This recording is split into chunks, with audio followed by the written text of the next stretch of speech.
Welcome back to the Unnecessary Nonsense Podcast YouTube channel. So, lest I be accused of a clickbaity title, in reality, the title is accurate. It is a question, and it was brought in by the majority investor in the Alliance of American Football.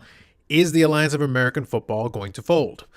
I'll be honest with you, spoiler from this standpoint, I really don't think so, and I'll explain why in a second, but the story was brought up today because of an article published, which I'm showing you on the screen right now, from USA Today, and I'll show you one other article that kind of relates to a couple of other details as well. And I'll tell you why I don't think that's the case, and I'll make the case in both scenarios. So, short version, it says the article is entitled "Majority Investor Alliance of American Football in Danger of Being Discontinued Without NFLPA Help." As usual, the headlines are a little bit misleading, but I'll get into the specifics a little bit here. What it really comes down to is a quote from Tom Dundon, who's the majority owner in the Alliance of American Football.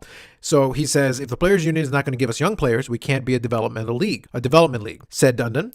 So we are looking at our options, one of which is discontinuing the league. So that's the quote. That's really the long and the short of it. That's where it was brought into question, and that's what leads to the headline. Tom Dundon agreed to invest potentially up to $250 million in order to stabilize the Alliance of American Football. And part of that became, the story was because one of the original investors pulled out or didn't have the funds or whatever the case was, and it necessitated an influx of income. So Tom Dundon came in basically saying, rather than have all these rounds of investment, I'll invest this large chunk, which should provide stability and also guarantee that the league can continue forward.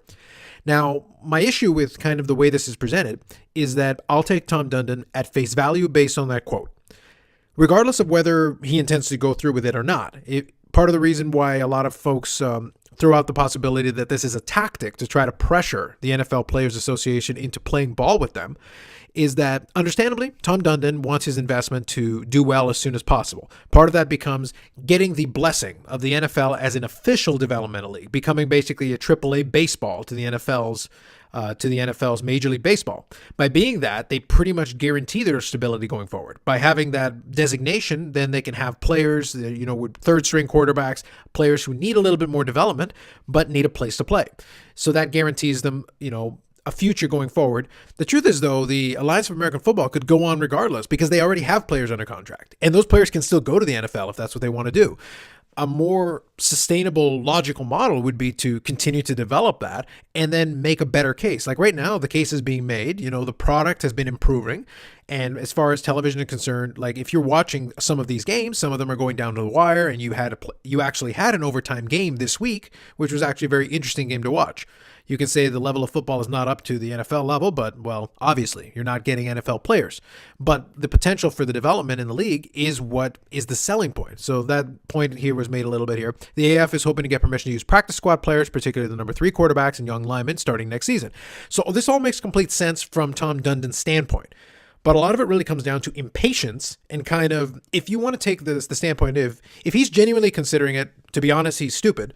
And we really have to question Tom Dundon's business acumen, given that he just got in there, gave the league stability, and is already even putting out there the possibility of pulling the rug out from everybody who has just started to invest. The league has just started to develop that momentum. As a brand, you don't want to convey that. So from a tactical standpoint, it's kind of dumb. Now, if you take it from the other side of the spectrum where you say, oh, well, it's a tactic to get the NFLPA to go on board with them. Here's the problem with that. The NFLPA has almost no incentive to do that right off the bat. They have to consider their players.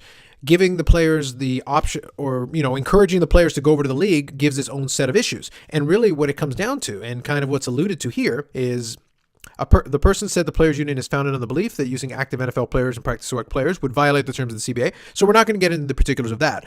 But the other concern, which is pointed here, is if a player suffers a serious injury in the alliance playing those games, then they're compromising their long-term, earning power potentially in the NFL.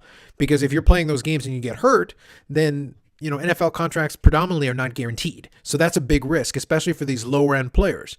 The bigger players who get these bigger guarantees are not going to be playing in the alliance. It's the lower-end guys, those third-string quarterbacks, who might be able to make a very good living holding a clipboard in the NFL and potentially getting into a game, would make more money doing that than playing, full-time in the AAF and getting hurt in a game during the springtime.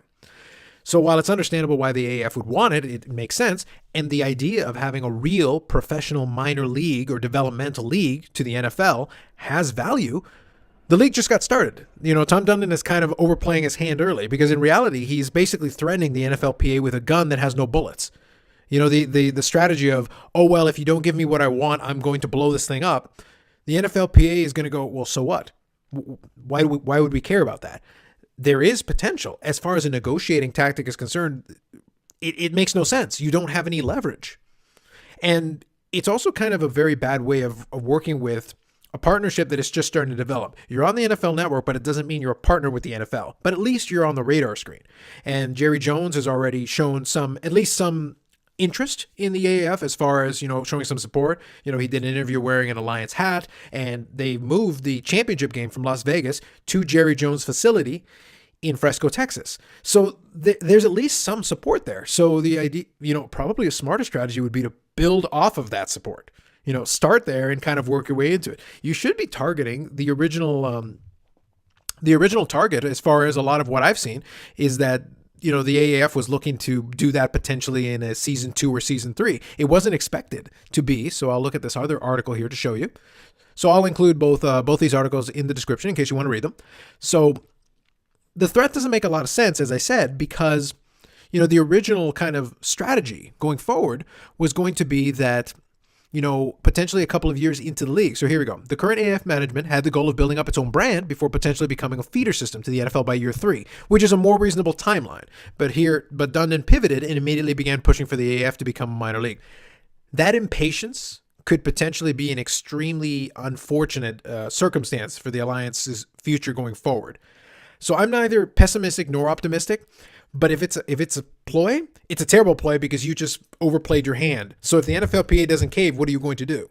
Are you going to look bad by, turning your back on what you basically put out there into the ether and then having to explain it away?